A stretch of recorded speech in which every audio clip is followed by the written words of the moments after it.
Hello and welcome to today's video. Today I'm talking a little bit about retractable fountain pens. Probably the best known retractable fountain pen on the market is this. This is the Pilot Vanishing Point or capless.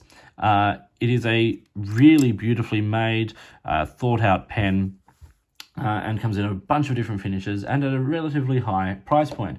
Then you've got things like the Dialogue 3 from Lanbitou, which is at an even higher price point. The Platinum Curidas, which is a cheaper model, but was a bit of a flop, really. There's a couple of pens that rip off this and the Pilot Vanishing Point from what used to be Moonman, Mahjong now. And then you've got things like this, the Maker Endless Creator, which is a retractable fountain pen from the stationery brand Endless. Now, all of a sudden, my eBay and Instagram and everything was filled with ads for retractable fountain pens at really, really low prices. So I went ahead and I bought two.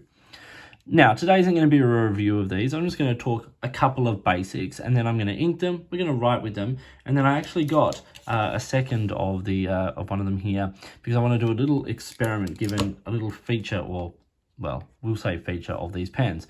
Starting with this very affordable plastic version, which looks a lot like, the sort of click ballpoint pen you might get from an office store. It's got a very spring-loaded clip there, retractable little knock on the end, this sort of rubberized grip that you might put on like a pencil at school, and then this little cap, which when you take that off, it reveals that, and then you click it, and out comes the nib.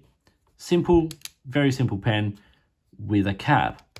Now, this pen didn't come with a converter or a cartridge. It just came with a big empty cartridge, which I'm going to fill with ink using a syringe, get this pen writing, and we'll see how it goes. The other one is a little more interesting. It's a cylindrical metal body with this very unique little knock on the side, like a bolt action style knock. And then once again, a cap over the end, and then you push the button and out comes the nib. Now, when the nib is out at its optimum angle, one thing that annoys me is the fact that the knock is not, in a nice position. Now, this one is labeled as a Lanbitou 3092.38 millimeter pen. I'm going to get this one writing, and this is where my experiment comes in. In a couple of days' time, I'm going to write with these again. Now, what I'm going to do is, because I've got two of these, what I'm going to do is put one out capped and one uncapped for a couple of days. And I'm going to leave this one capped because that is its design, of course. The reason being, there's actually nothing covering the nib.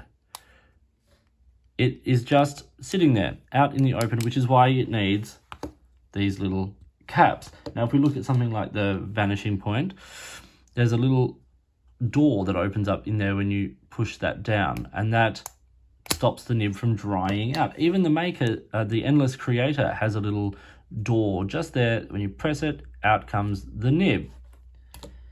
These don't have that. These are going to dry out. So you need to have a cap on them. So in the end, what is the point of a retractable fountain pen if it still needs a cap? I don't understand. So let's ink these up, let's get them writing, and then in a couple of days' time, I'll have another write with them. The ink I'm going to be using in these is KWZ ink Blue Black. It's a very lovely ink. It's an ink I like a lot. Now, the Lanbitou model here actually has a converter. It's a very simple converter, and you take out the entire mechanism, just like a lot of these other pens. And let's see how this one goes. So just on a simple fill, I've got a bit of, a fair bit of ink in the converter there. Then we put that all back in there. And then let's ink the second one of these. There we are, once again, pretty decent fill. And then lastly, let's ink up the unbranded, very plastic one. So I've just taken out the converter here, or the cartridge more to the point, and I'm going to put a nice amount of ink in there. And then let's see how these write. Now, it might take a second for this one to be able to be written with. So we'll start with the other two. We had the Lanbitou. What did I say it was? The 3092. And we'll call this one the black, which is we'll call the uncapped. So it writes okay. It's super sharp, not super fine. It's just kind of lots and lots of feedback on the page. Let's do this other one. Now I've taken the cap off again, and we've got Lanbitou 3092 blue capped. Gosh, I love this ink. Once again, it's sharp. There's a fair bit of feedback, but you know what? It is writing. Now let's try this one. Okay, now it's writing. So this is the unbranded white, oh, that's very bad, plastic. Feels even scratch out. That is just not pleasant. Okay, so let's see how these all write in a few days. If you have a retractable fountain pen, why does it need a cap? What is the point? Just have a nib. If you've got something like the Pilot Vanishing Point, the retractable nature of the pen makes it totally viable. There's no cap here. This is the pen. In your pocket, in your pen case, take it out, click it, and you're ready to go. Same with the other models. Even as I said, the Endless Creator, totally self-sufficient, no cap, no need for a cap. Well, here I am with part 2 of this video. A couple of nights ago, I filmed the first part. So we'll start with the unbranded plastic one here. So this one's got the little cap on the end, and then I click that to retract it, and we've got the So this one writes, yep. So that's good to know. I would kind of expect that, given how, given how it has a cap. It's fine. It keeps it dry. Well, it keeps it wet, sorry. But still, it's very, very scratchy and quite unpleasant. Let's look at these two Lanbitou ones. So we'll start with the capped. I'm expecting this to write. I've just clicked out the nib there. Yeah.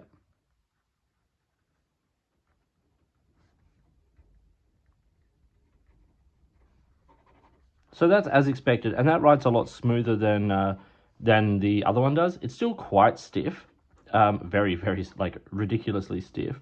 It's quite fine, but it does write, and it writes relatively smoothly. So it's not the worst pen in terms of actually writing. Now let's try this one that has been uncapped. As I said, there is no protection for the nib there. Let's see if this one writes.